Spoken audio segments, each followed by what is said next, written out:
You're tuned in to Rebooting Liberty.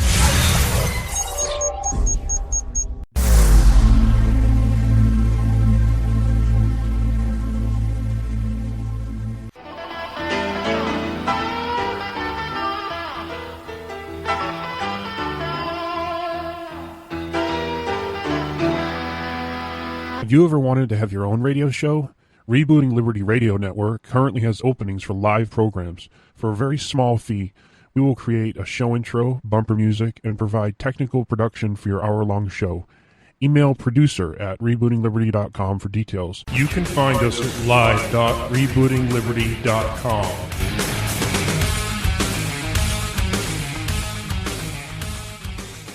In these uncertain economic times, you've got to do whatever you can to save money. One of our biggest expenses can be our cars, especially when unexpected repair bills hit. Not anymore. If you own a vehicle with less than 130,000 miles, is less than 12 years old, has a warranty about to expire, or even no warranty at all, you could stop paying for car repairs. Roadside assistance, towing, and rental coverage are all included. Don't wait for the next repair. Make one free call right now to see if you qualify. If your vehicle is less than 12 years old, has less than 130,000 miles, even if it's out of warranty, paying for car repairs can become a thing of the past. Call us right now and get your car protected before your next repair bill hits. Get protection and no more repair bills. Call 800-696-1030. Again, 800-696-1030. That's 800-696-1030. 800-696-1030. Wake up, America. Can if they step up and do it, and that's what we need. We need we're in crisis right now, Lou. The only way that we're going to collapse is because of an internal threat. Government consists in taking as much money as possible from one class of citizens and giving it to another class. You've reached the office of Dr. Randy Arrington. Please have a seat, and the doctor will be with you in just a moment. Wake up, America. I think I got something to say to you. I say this every week. I love the United States of America, and I want you to love the United States of America too. Office Hours with Dr. A is not a safe space, so enter at your own risk. You will be exposed to the truth, and I will endure the consequences. Again, rest assured, I will not try to put my brain into your head. I will, however, motivate you to think and to use the analytical part of your brain that very few people want to use because it requires actual effort, it requires actual work. Lou Esposito was on the line. She's my producer, my sidekick, and as you all know, I've given her the honorary tactical call sign, Wench, because she doesn't take crap from anybody. Lou, are you there? I learned it from you. Well, you deserve it. You were a little skeptical at first when I gave you that call sign. You know, sending me texts. I'm not sure about this. I had to explain it to you, and sometimes that's what it takes. You have to explain things to people so they get the proper perspective on things. We might talk about that today. Proper perspective. Well, you actually picked a word or a moniker for me that could mean more than one thing. There's more than one different type of winch in the world, well, and I actually chose an avatar for Twitter that would make it really clear what type of winch you were calling me when you call me winch, and it's actually pretty popular. Well, we're going to talk about perspective today, and I often will say things in an intellectual vein that makes you think of a couple different possibilities, a couple different contexts or perspectives. I do that on purpose. Why would I do that? Well, because I want to make you think. And you know me as a professor, I engaged in Platonic argument, and I let my students have latitude, but then I'll also back them into a corner where I know they can only come out in one direction, and that direction is always the truth, Lou. Yeah. How's that go? How does that work out? I have a technique. You should come and listen to one of my classes and see how the students feel about that. But, we're going to continue with our talk about presidential paradoxes because we're right smack dab in the middle of a race campaign for nominating two people to be the final candidates to run for the highest office in the land. So we're talking about presidential paradoxes. We're going to get into eventually, when we get this series done, we're going to get into the presidential spectacle, which I think people will like, because not only is the presidency sometimes a spectacle, but the running for the campaign running itself can be a spectacle as well. But before we jump into that number 3 paradox, I want to talk about presidential power, which we've discussed before. I've written lots of articles on it. The president's power, Lou, his primary power is to persuade, influence, and bargain. It's not to command. When a president has to resort to commanding people, he, and one day she, is actually showing weakness. Commands only work in very, how should I put this, special circumstances. The essence of a president's persuasive task, Lou, is to convince men and women in government that what he wants of them is what they ought to want and do for their own sake, and their own authority. Remember, I teach my students this all the time, the American system of government is not one of shared powers, it's one of separated powers.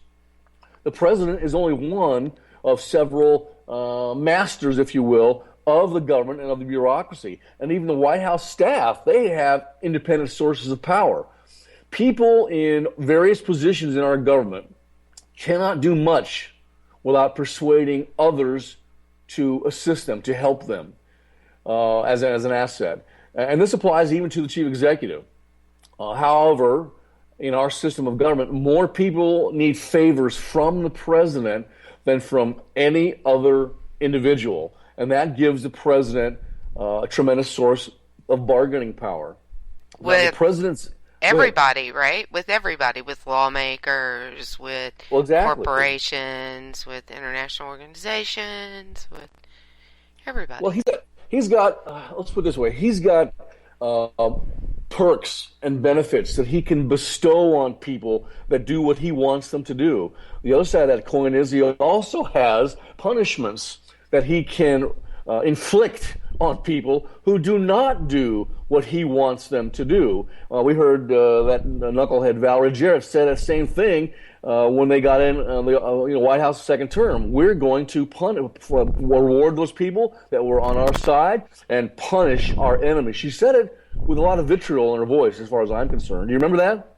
Yeah, absolutely. I remember.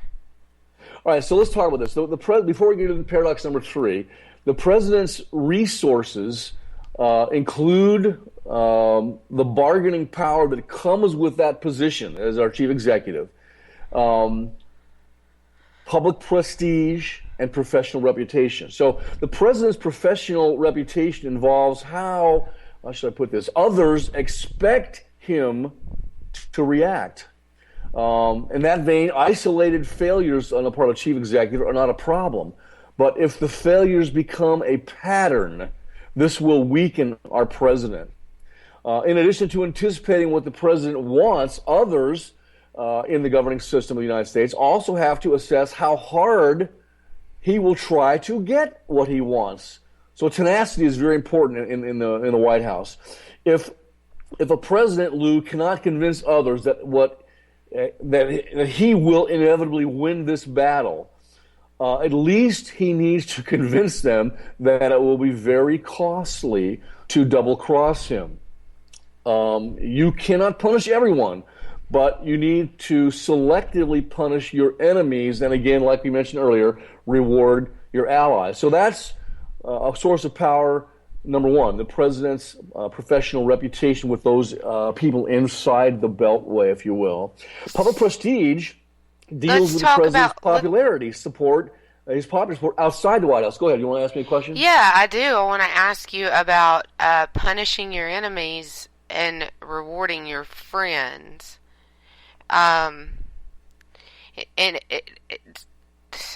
We've seen that, and not just with the president, right? So we've seen it with the Speaker of the House in the last year. Exactly. Well, we've seen a lot of that. A great example of the president of the United States rewarding his friends.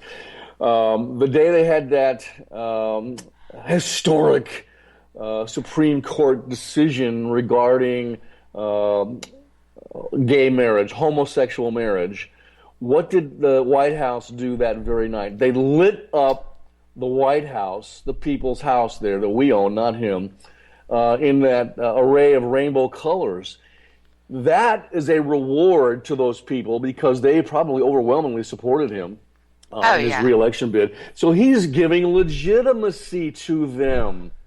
Presidential legitimacy is huge in our system. Yes. So that's a perk that he has to bestow. Things that he can do to punish individuals. Oh my God, he's got the NSA, he's got the IRS going out there he's got these little minions that go and they deny law-abiding groups of citizens their right to be tax-free as a group, and he can have his little minions hang that up for years at a time, like he has been, and that's a punishment for people that are not doing what he wants them to do. You see the two examples? Yes. And I think those are perfect examples. Yeah, no, I think those are really, really wonderful examples. So we talked about the president's source of power. The first one, for his bargaining and influence, his reputation. Then it's public prestige, and that deals with the president's popular support outside of the Beltway. With reputation, people anticipate, if you will, the reactions of the chief executive. With prestige, they anticipate the reactions of the people in the electorate, the voters, the mass. Most politicians and bureaucrats do not watch poll numbers directly. They watch Congress. Prestige conveys leeway because low prestige encourages resistance on the part of the other lawmakers, the other movers and shakers of the 536 that we have in Washington that are actually elected. So there's the second one. And then the third one is the president must safeguard his power personally. No one else sees politics from the same vantage point, and thus no one else can do this for him. Everyone else has the institutional pulls of their position tinting their judgment, if you will. Yet nobody and nothing helps the president see what his vantage points are and see what his limitations are except for himself. So he can't really, in essence, this is what this is teaching. By the way, this comes from Richard Neustadt. Dr. Neustadt wrote the seminal work on presidential power. Whenever I teach a class in the presidency, whether it's just a basic class in the presidency or I talk about presidential power and homeland security, I have my students, sometimes I call them kids, my students read this book, Presidential Power and the Modern Presidents by Richard Neustadt, because it is the seminal work on presidential power. They have to read and understand what Dr. Neustadt taught us, and I think you should read it. You and your husband should read it sometime as well. But there you go. That's the power of the presidency boiled down into a nutshell. Now, we've been in this series. We're talking about the paradoxes, if you will, that associate with the presidency. We've talked about two already. Let's get into number three paradox. Here it is. By the way, you can use this not only to make judgments, assessments, if you will, on the job the president is doing at the time, anytime you want to make that judgment, or you can use these right now to make judgments on these different individuals, of which there are 18 or 20, that are running for the two coveted positions of he's a nominee or she's a nominee from the GOP, and here's a nominee from the Democratic Party. You can use these as well to make judgments on those individuals. I think some of my colleagues out there have already made some judgments. I'm not sure about you, but you made a judgment. You don't like Donald Trump, neither does Miss Stacy, but that's okay. I think it's fine to have ruled people out at this point. I think that that's what people do in the beginning is they look at the entire field and it's just like skimming cream off of milk. It's like, okay, these are the ones that I like, so I'm going to separate the cream, and this is who I'm evaluating. You know, the first time I was on your show, in fact, I was your first guest when we started the new show back with the old title. I was the first guest, and you guys, Jared, you immediately wanted me to make an endorsement for president. I told you I can't do that. I can't do that right now. Hey, just because I asked you doesn't mean that I really expected you to, but that doesn't mean I'm not going to ask you. You were setting me up. Well, it's up to you. I know your tricks. I'm not. I'm tricky. I'm tricky. But no, I can't. I told you I liked everybody on the right, every candidate that was running on the GOP side for the nomination. I liked them compared to what's in there now or what could be in there, in the coming years. But here's paradox number 3 when we're dealing with the presidential paradoxes of the American presidency. We as a people, we want a just, caring, compassionate, decent man or woman to be president. And yet the paradox of this is at the same time, we also admire a shrewd, a cunning chief executive. And in my notes, I wrote down Donald Trump. Is he a cunning and a shrewd chief executive? And we were talking offline. All these different paradoxes are dependent upon the perspective from which you are judging these paradoxes. I don't think a lot of people out there that like what Mr. Obama has done for 7 years think he is shrewd and cunning and he's getting the job done because he's got all these obstacles in his way that he has to jump over to overcome, and he's being that. But what is his goal? What is the final obstacle that he has to overcome to reach his goal, which, in my humble opinion, he is an Islamo-communist. Take a drink, ladies and gentlemen. He's trying to destroy the United States of America, the traditional American republic based on constitutional principles, collapses, pushes over the edge, and bring about a communist revolution because that's who he is. I'm not calling him a name, wench, like I call you. I'm calling him what he is. Well, I mean, really, if you think about it, you're kind of giving him proper respect, right? So if any good Islamo-communist would want an Islamo-communist revolution. So you're really just kind of giving him proper respect there. I'm recognizing what you are, and I'm saying that if you're going to be one of those, you're a doggone good one. All right, so it depends. You might think, from whatever perspective you're judging him on, that Mr. Obama is caring, decent, just, compassionate. Another side of that coin would be a different individual from a different perspective would say, no, he's a shrewd, cunning, he's a traitor. A lot of people would say that. I would. So on occasions that warrant it, this paradox number 3, we even want a manipulative, ruthless chief executive.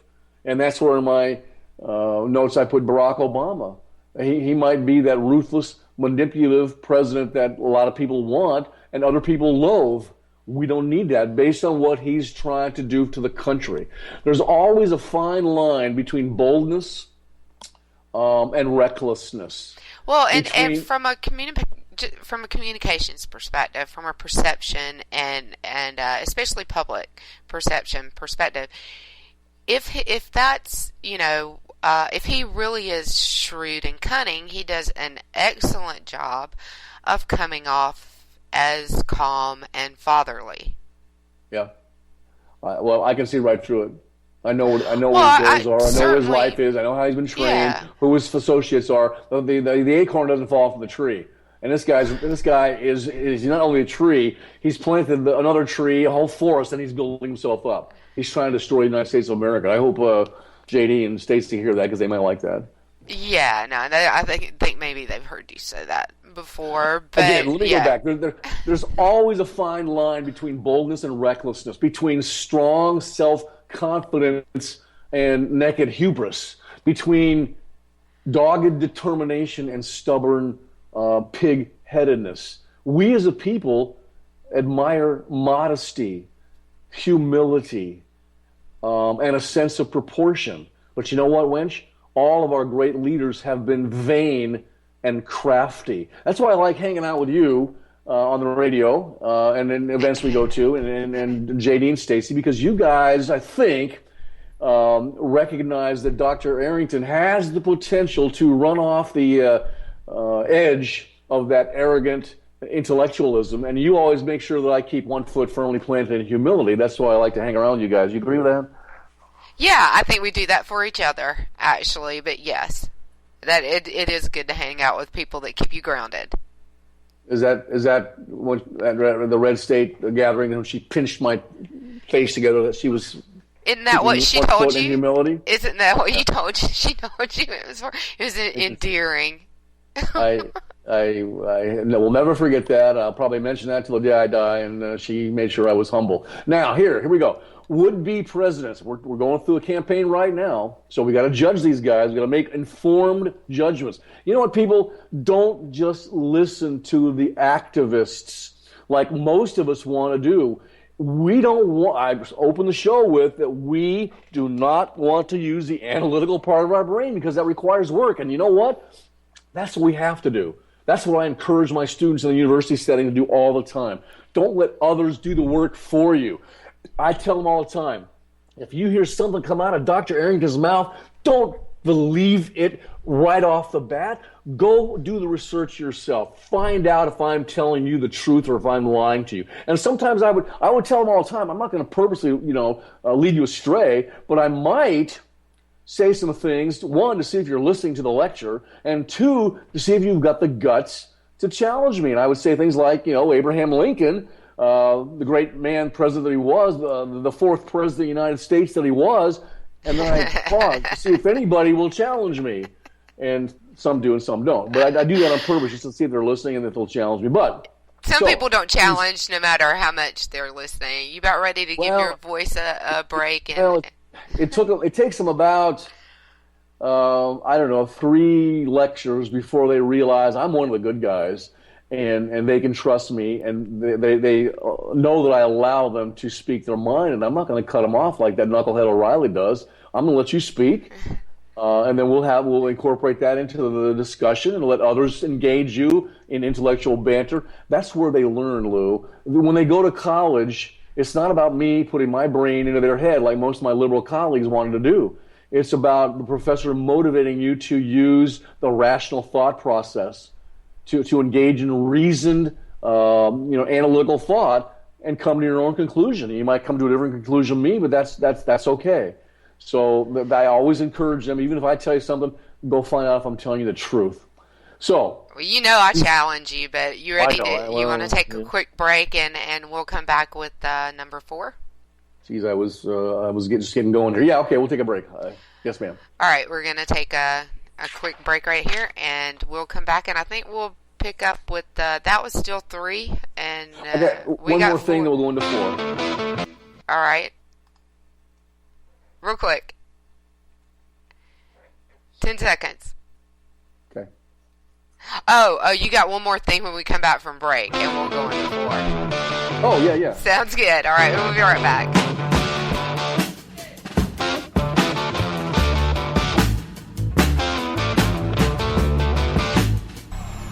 K98 Talk is expanding its lineup for 2015. This means we are expanding our advertising base. Whether you're a startup trying to push through to the next level or an established business trying to supplement your advertising budget, web-based advertising is a solid investment. Thanks to Talk's newest partnership with TuneIn Radio and instant access to our sister station, K98 FM, we give you worldwide access at a reasonable cost. Interested parties should email us at sales@k98fm.com.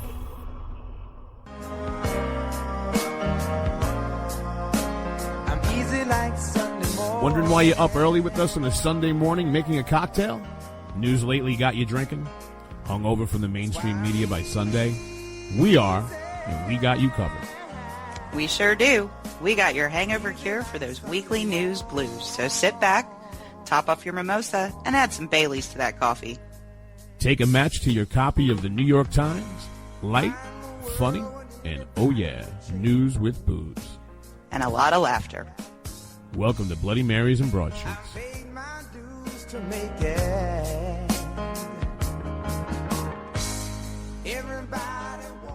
Abolish the IRS. Take all 125,000 IRS agents and put them on our southern border.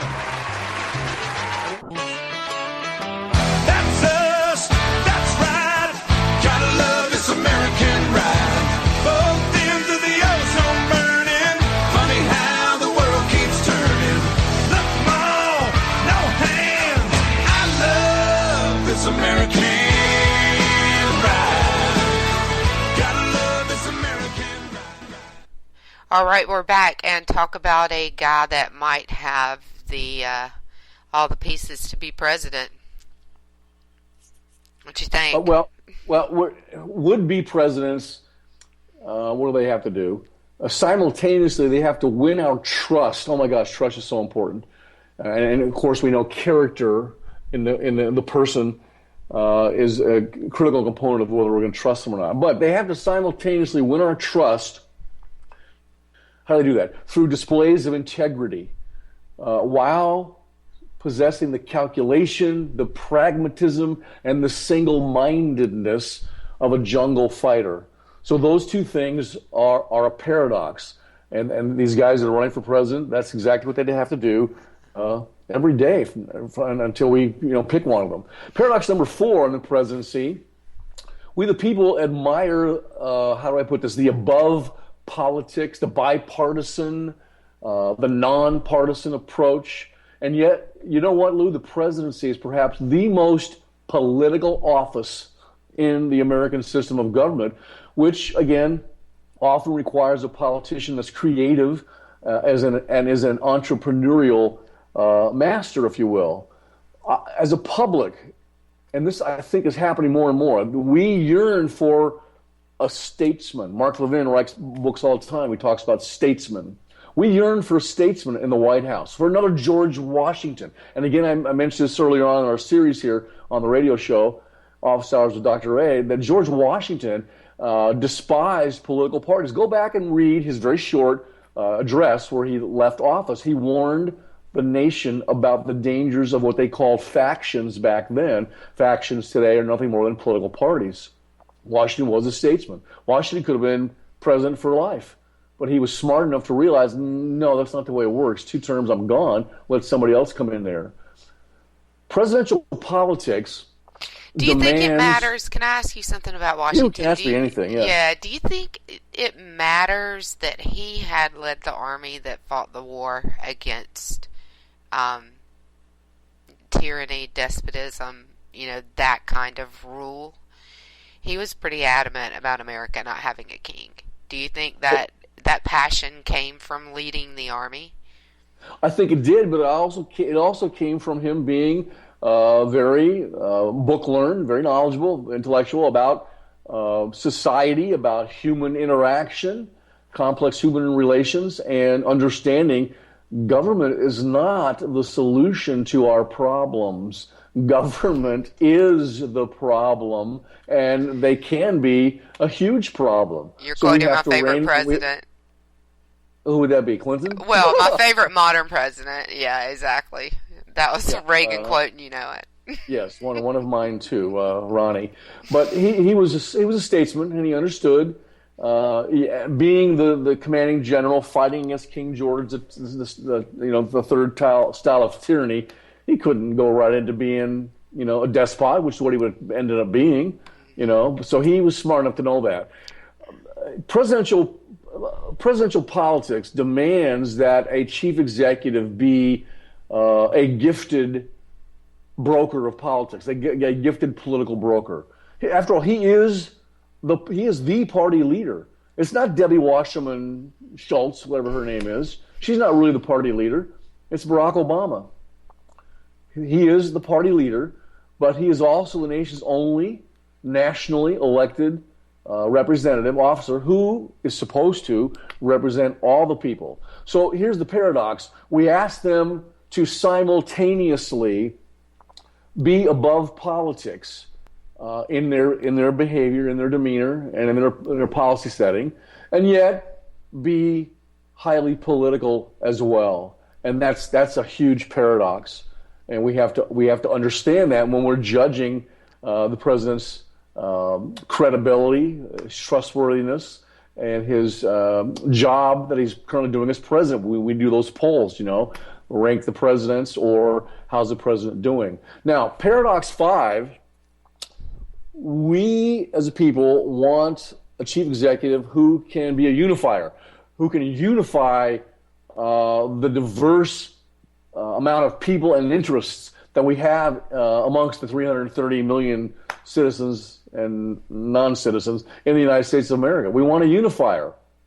However, the job requires that he, on occasion, must take firm stands and make very unpopular, very controversial decisions. And those types of decisions, Lou, necessarily divide and upset us. So we want a unifier, but we also want a divider when the time is appropriate for that. I think right now what we have in the White House, and I'm not going to say that word because I don't want anybody to drink too much, we don't have a unifier in the White House. We have a guy that promised that. He said all the right things. Whoever was his team told him what to say. It sounded great, but we had a lot of people that knew differently. And, thus, beware of things that sound great.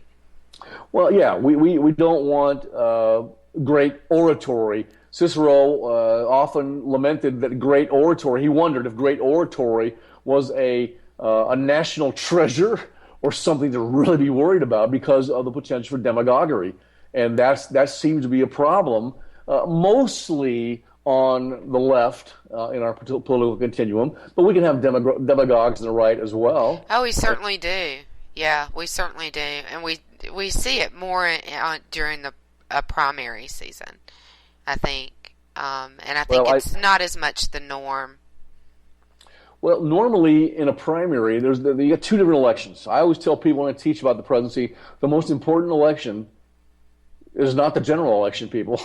It's not. It's the primary, because the primary sets the agenda, and you've got to pick the right guy there. Otherwise, you're in a lot of trouble. And usually, I think this year seems to be a different perspective on this because of what's going on in the world and at home, the political context. Usually, all the candidates go to the extremes during the primary, and then when they go to the center for the general election. I think you're going to find a very extreme set of candidates on the left and the right during the primary, and I think they're going to stay there when they come into the general election next September, October, November. I think they're going to stay on the outsides of the continuum. Yeah, I think people are missing just how diverse the field really is for the GOP, but I think it's really interesting, and I think people are missing it. There's so much diversity on the right, in the GOP field, and it's so little on the other side, but it's vast. Well, you know what? Most of us in the masses. I like that word. I consider myself one of the I don't. People in the mass. Most of us, we don't have time to be activists like some of the other people do. We just don't have time. We're too busy leading our lives, taking care of our families, to go and do our job and that sort of thing. So that's why most of us rely on those activists. Most of us rely on people to tell us what to do. Who should I vote for?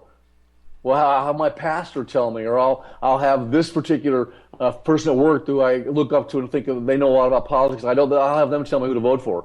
And that's the absolute wrong thing to do, especially during an election, which right now, people, if you're listening out there, this election that's coming up is the most important election in your lifetime. I don't care how old you are. It is the most important election. Because if we put a lefty in there, like Mrs. Clinton, or the other knucklehead, what's his name? The guy from Vermont, or where's he from?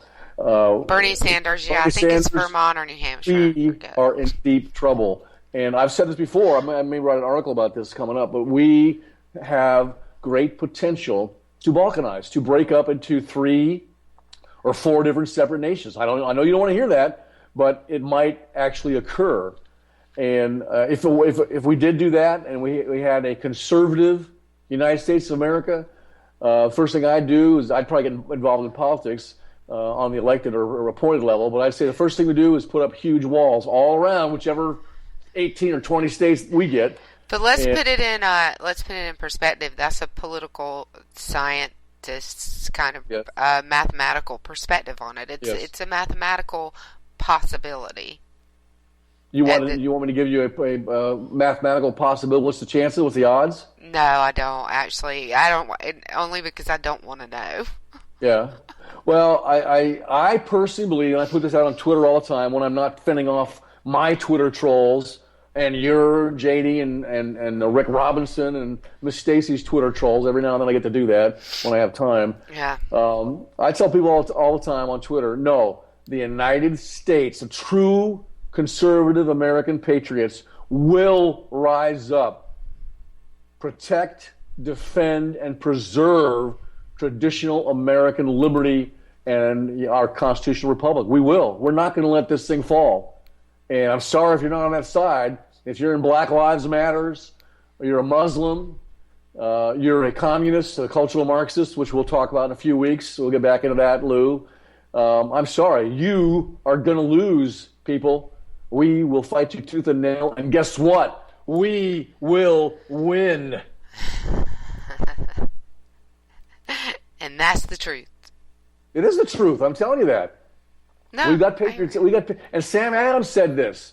He said, if ever we get people that are vain and all out for themselves in there, and they weren't really looking at Marxism yet because it hadn't been invented by Karl Marx until the 1850s. If ever that happens, we get somebody in the White House or in these high levels of office, Sam Adams says the true American patriots are going to be relied upon to save this country. And those guys were brilliant. Most of them were self-taught. He's another one of my favorites. Brilliant. Yes. Yeah. You got a lot of favorites. Washington, Reagan, Sam Thomas Adams, Locke, John Locke, Thomas Paine. Dr. A. Yes, Dr. A. True patriot. I wonder if I'm one of Miss Stacy's favorites. I know JD likes me, but she'd never admit it if you are. Oh, women. You know what? Nobody can figure out women. I just can't do it. I got to roll in this. And you never will. And you never will. I think God did to us on purpose. But I got a small role as one of the party adults in this Nutcracker, which is coming up. We're in rehearsals right now. I can't figure women out. I was told I grew up with some of these little girls that are now in the primary roles. They're in the senior company. They were 8 or 9 years old when I first met them. So now they're 16. And I was told I can't treat them like they were 9 or 10 anymore. Chase them around and tease with them. I can't do that because they're turning into young women. So here's the advice I was given by one of their moms. Ignore them, Randy. Ignore them, and they'll come to you. And you know what? She's right. I hate it when she's right. Ignore them. Don't pay any attention to them. They'll come to you. See? She's a good woman. Always, yeah. She's a good woman. Always listen to her. She sounds very smart. She's very intelligent. I'll have to listen to her. She is a Texan, too. So, by the way, I am an honorary Texan. She doesn't like hearing that, but I've lived in more cities in Texas than her and her whole family combined. Well, I want a passport. Anyway, moving on. That was back to your previous topic. A president, a chief executive of the United States should be a national unifier. What's the better way to put it? A harmonizer. While at the same time, the job requires priority setting and advocacy leadership. These tasks are opposites, hence the word paradox. They're opposites. Yeah. Indeed, they must pull us together as they build their coalitions, their governing coalitions, and as they build consensus to help them achieve what they have set as the goals. But at the same time, they must exercise creative leadership. And this can't help but offend certain interests in the nation, certain factions in the nation. We ask our chief executive to protect public interests, and yet, at the same time, the paradox is this: we want them also to advocate for private issues as well. And those are paradoxes. So remember that, people, when you're judging these guys, or when you're looking at a candidate that you want to throw your support and endorsement behind this campaign season. Paradox 6 in the presidency: we expect our chief executives to provide creative, visionary, bold, innovative, programmatic leadership. But you know what, Wench? At the same time, we want them to respond programmatically, publicly, policy-wise, to the will of public opinion majorities. When I was at UCLA, I was taught that the United States is not majority rules. Dr. Brody taught me this. We are minorities rule. Yes. Now, I don't mean by whatever is the minority at the time, whether that's a person of color or homosexuals or whatever. I'm not saying that, but we're minorities rule in the sense that these small cliques, these different minorities can band together and get these things accomplished against the will of the majority.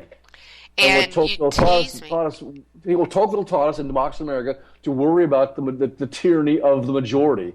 Dr. Brody taught me we got to worry about the tyranny of the minorities. Well, and you tease me about loving John Locke the way that I do. That's yet another thing that he warned us about. It's not the only thing he warned us about. He warned us about a lot of stuff. He was brilliant. Yes. He and Montesquieu were basically what the founding fathers used to create, Madison and those guys, to create the Declaration of Independence, the Constitution, and the Bill of Rights. And you tease me about not liking Donald Trump, and John Locke is one of the reasons that I don't like Donald Trump, and it's eminent domain, and you know that. Now I'm perplexed because I was under the impression that you and Miss Stacy just love Donald Trump. I better pay more attention to Twitter because I thought you guys were almost endorsing him. Right, exactly. All right, well. Yeah, exactly. And I don't dislike him as a man, and I'm not a hater or a basher or anything like that, but I don't like him for president, and eminent domain is the reason, and John Locke is the reason that I'm so against eminent domain. Property rights are important. Well, Dr. A is close to making an endorsement, if that would mean to anybody, the 2-3 listeners we have out there, but I'm close to making an endorsement. I may wait until after Christmas, we get into the New Hampshire primary and that sort of stuff, but I'm starting to line up, listening to what these guys are saying, and liking certain ones and disliking other principles that are said. So we'll come up with a endorsement here soon. But here's the deal. Well, I'm starting to pull on who it's going to be. I think I know. All right. Well, we expect presidents to lead and to follow, and to exercise democratic leadership, which we talked about last week.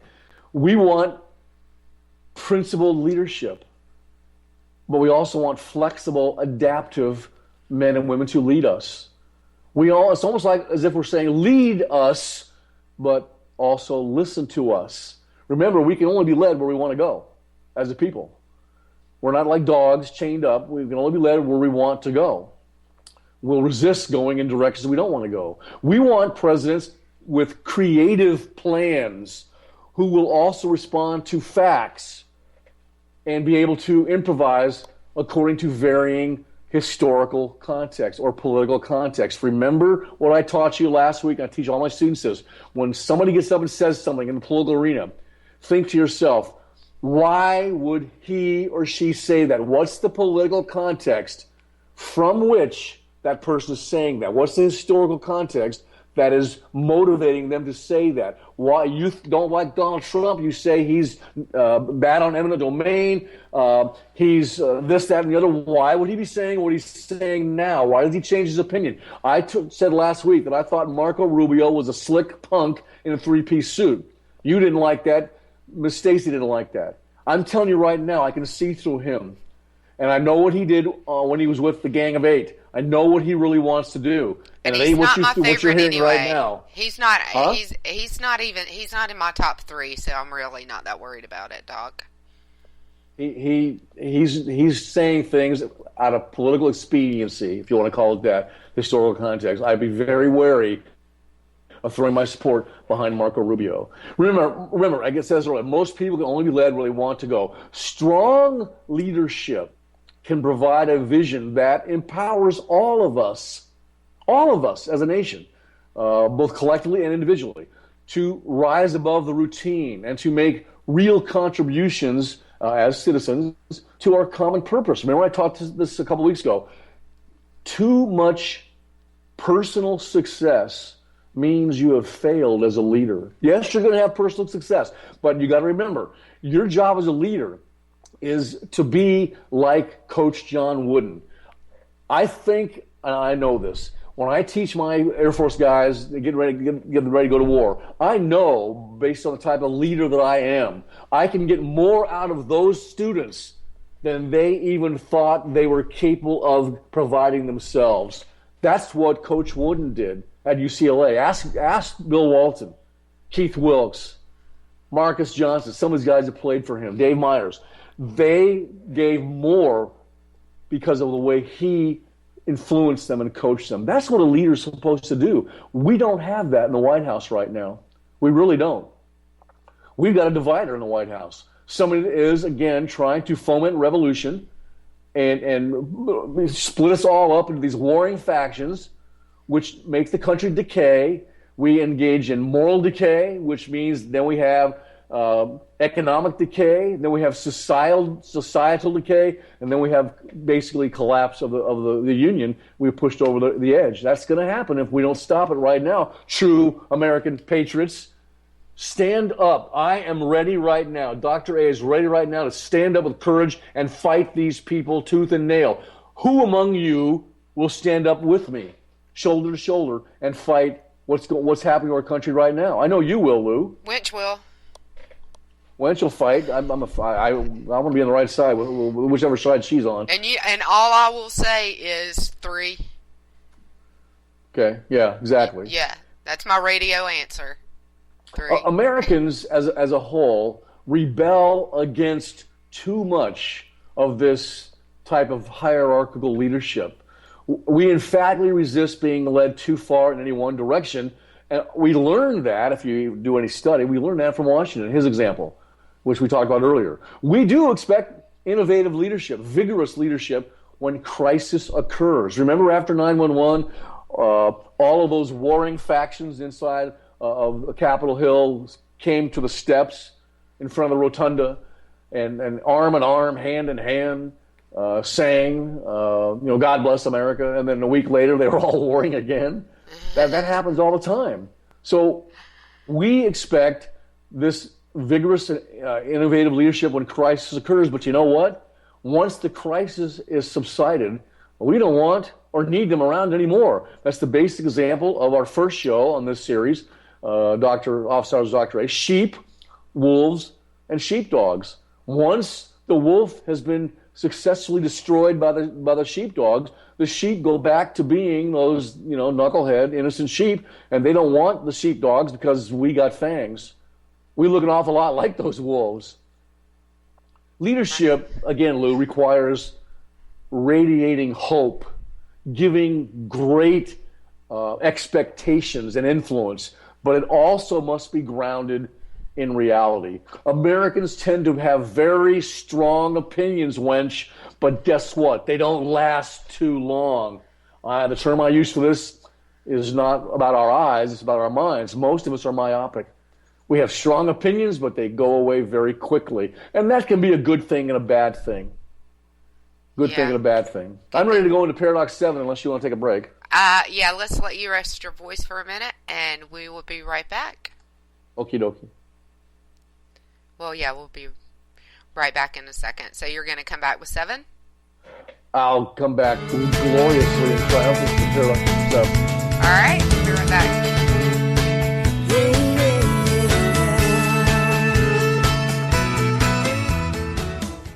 K98Talk.com, a leader in internet radio.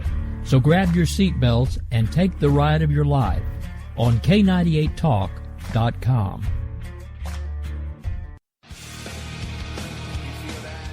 This is JD. And this is Stacy. Join us Tuesday nights, 10 p.m. Eastern for Game On. Remember, lock up the children and the old folks. Game On, the home of liberservative conservatism. Where no one is safe, no one is spared. Not even the hosts. Oh, that was supposed to be a spin cycle. I'm sorry. Yeah, that's okay. We love you anyway. Right round, baby. Self-monitoring right Ebola radio strikes again. Anyway. Anybody see the host monkey? Where's the host monkey? Where's the host monkey? For God's sake, I need an antidote. Just do your rant. Let's pop out of the segment. Find us on Twitter at JD and Stacy. You're listening to K98Talk.com.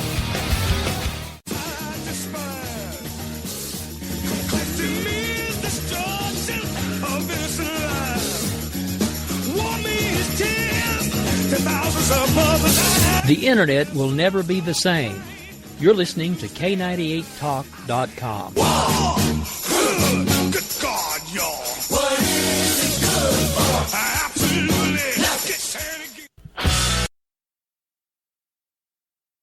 Okay, we're back. Did you do that for me? Did you play Edwin Starr War just for me? Yes, I'll play that break just for you. Yeah, I'll play that break just for you.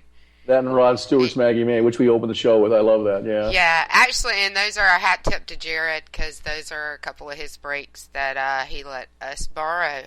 I knew I liked Jared. Yeah. You know, he doesn't like John McCain, and I love John as a brother, a naval aviation brother, but I don't like him as a politician. Yeah, exactly. You don't like him as a politician either. No, and he needs to go. I don't judge him as a man.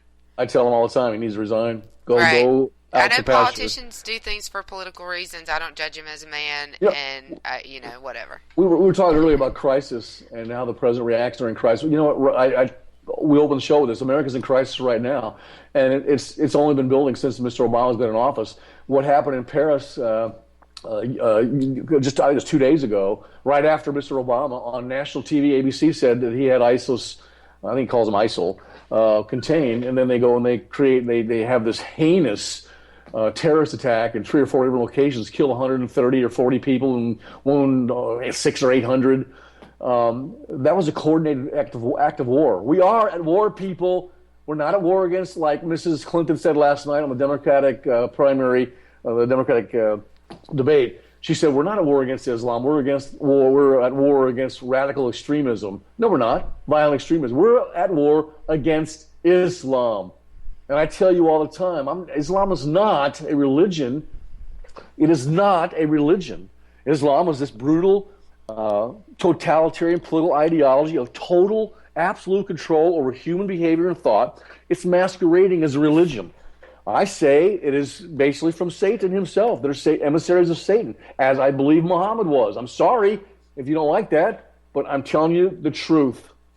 And you got to be very careful. A lot of these people, just because they have a lot of friends that are Muslim, they're very nice, people are gentle people. Well, a lot of people in Germany in 1929 through 1930, whatever, when Hitler took over, were nice and gentle people. But they did not prevent Hitler from taking over and killing 6 million innocent people, Jewish people. There's probably a lot of nice people in China, too, when Mao Zedong killed 100 million. And 60 million were killed by your buddy Stalin there in Russia. Yeah, my buddy Stalin. There are always nice people that don't or can't or won't. We as Americans want and need powerful, self-confident presidential leadership. Again, but the paradox is we are inherently suspicious of leaders who view themselves as above criticism or as infallible. I should have penciled in my notes right there. That's Barack Hussein Obama. He believes he's above criticism. He's infallible. There couldn't be a more fallible man on the planet from the perspective of viewing him as a constitutional Republican, somebody that believes in the principles of the United States of America. He doesn't believe in that. He hates America. Hates America. Did you hear me, people? That's exactly who this man is. We cherish, at least I do, our checks and balances system and the separation of power principle. I call it shared power. In theory, we oppose the concentration of power. We dislike secrecy. This is supposed to be the most transparent administration ever.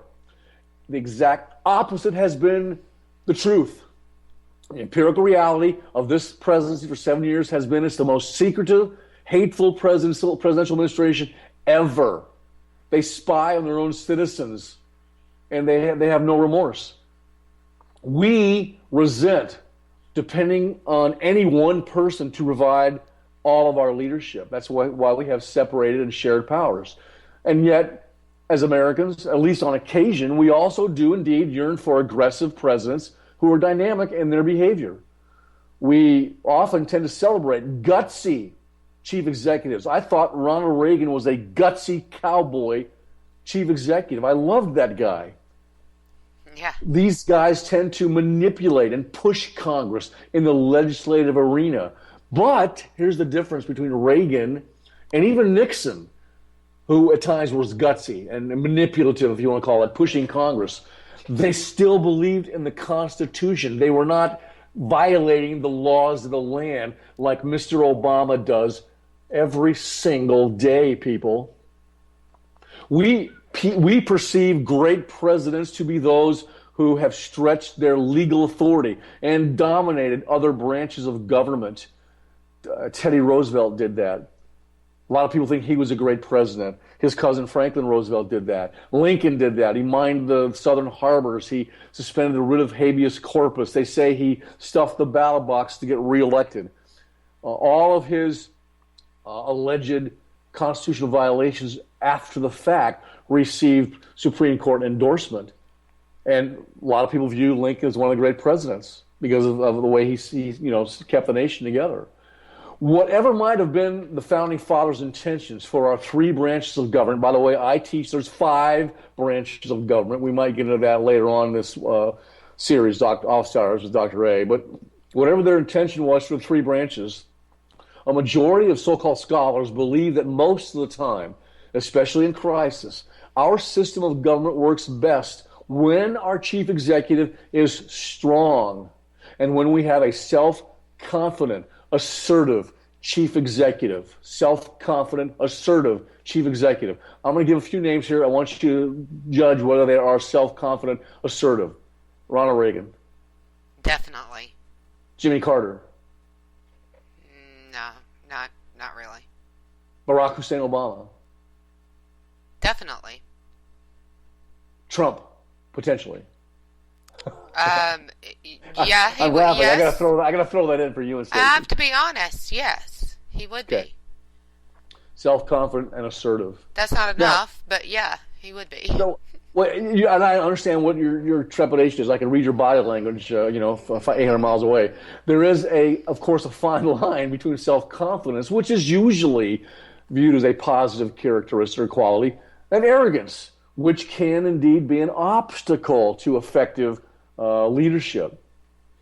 Paradox number 8, if we have time, what it takes to become president may not be what it takes to actually be president, to govern the nation effectively. To win the presidency, to win a presidential election, it takes many, many things. Ambition, money, years of hard work, money, masterful public relations strategies, more money, as well as some luck. It requires the formation of an electoral coalition. To govern in our democratic constitutional republic requires much more. It requires the formation of a governing coalition. And again, to quote Neustadt, the ability to bargain and compromise. Although important in our political process, television has mixed and confusing effects for the presidency. I'll talk about that more when we get into the presidential spectacle. We'll do that over a couple shows. Yeah, that'll be great. Yeah, you got about a minute and wrap All it right. up. False on TV, false or exaggerated, and looking good often becomes more important than doing well. Look good or die trying is the mantra. If we got 1 minute left, is that what you're saying? Yep, you got a minute. To become president takes a determined person, a master fundraiser, a person who is dynamic, charming on television, and a little bit hazy on the issues. Thus, what it takes to become president may be different from what it takes to actually be president. Now, if we're going to sign off, I want to tell you this. Let freedom ring. God help us. And again, Dr. A will always, always, always speak the truth and then endure the consequences. I want to always bring you into Office Hours of Dr. A. It's not a safe space, so you enter at your own risk, but you will be exposed to the truth, whether you like it or not, and then I will endure those consequences. It's not a safe space. Not a safe space. It's not a safe space, but What's that's that all okay. about, safe space? Are you kidding me? Safe space. Oh, my God. I know, right. exactly. But we don't have any trigger warnings on this show because we just don't. The whole show is a trigger warning. There you go. So we'll be right here next week on K98 Talk at 3 p.m. again, I think. Could be moving to noon right after JD and Stacey, so stay tuned for that. Well, we'll wrap up next week with the presidential paradox. There's only a couple more. Yeah. And then maybe we'll tease or get into the presidential spectacle. Yeah. If we have time, we'll do that. Okay. That's going to be a fun one. And you can catch me Thursday nights here on K98 Talk at 8 p.m. for Whom the Bell Tolls. And we'll see you guys next week. Have a good one. See y'all. Wake up, Maggie, I think I got something to say to you. It's late September. When our water heater broke down last month, it was a nightmare. It took 5 hours for the plumber to show up, and he charged us a couple of $100 just to come out. And then it cost another $1,800 to put in the new water heater. By the time it was all said and done, I felt like I'd been taken. But what else could I do? The smartest thing you can do is get a home warranty from American Residential Warranty. Their home warranties pay to repair or replace all your major appliances when they break, and they will break, and at the worst possible time. Call American Residential Warranty right now for free information on home warranties starting at just pennies a day. Don't wait for your refrigerator to stop running or your ceiling fans to stop turning. Call American Residential Warranty right now. Ask how you can save up to 50% on washer and dryer coverage. Just call 1-800-513-6154. That's 1-800-513-6154. Again, 1-800-513-6154. Call now. Tired of paying outrageous prices for Viagra? Well, we have great news for you. Now you can finally get Viagra at huge discounts. Healthy Man allows you to save up to $500 on Viagra. Why pay U.S. pharmacy prices of $15 per pill or more when you can get Viagra for less than $3 a pill? Call today and get 40 Viagra pills for only $99. This can cost as much as $600 at your local pharmacy. You can't afford not to call us. If you want Viagra at the lowest prices, never pay $15 a pill pharmacy prices again. Get Viagra for less than $3 a pill. Call 1-800-516-7602 today and save up to $500 and get 40 pills for just $99. Healthy Man is fast, easy, and affordable. Operators are waiting at 1-800-516-7602 to take your call right now. Call 1-800-516-7602. That's 1-800-516-7602. Again, 1-800-516-7602. You're listening to Rebooting Liberty Radio Network, compelling and entertaining talk. Don't touch that dial.